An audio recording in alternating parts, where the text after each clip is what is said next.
Depuis la création des zones prioritaires d'éducation en 1982, nombreux ont été les changements de nom et les réformes liées aux établissements en difficulté. ZEP, RAR, Éclair, REP et maintenant REP+, sont autant de sigles barbares qu'il est difficile de décrypter. D'autant plus que les résultats escomptés et les moyens mis en œuvre ne sont pas toujours au rendez-vous.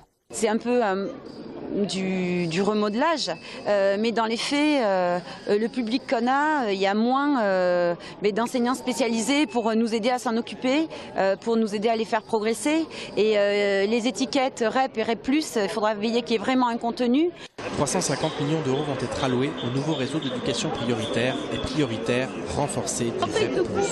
Problème, ces réseaux impliquent un nouveau découpage territorial qui risque de faire sortir certains établissements du dispositif.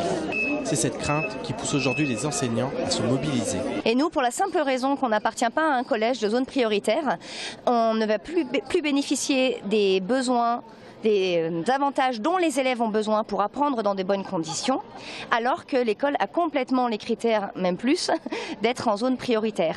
Vous n'êtes pas dans le bon réseau en fait? On n'est pas dans le bon réseau, sauf que la réalité territoriale, elle est autre que des écoles toutes en zone prioritaire reliées à un collège de zone prioritaire.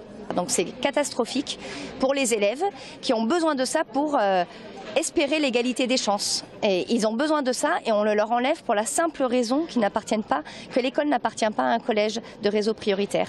Dans l'académie de Toulouse, 19 REP, dont 5 REP+, ont été annoncés, même si certains établissements attendent toujours de savoir s'ils feront partie ou non du bon réseau.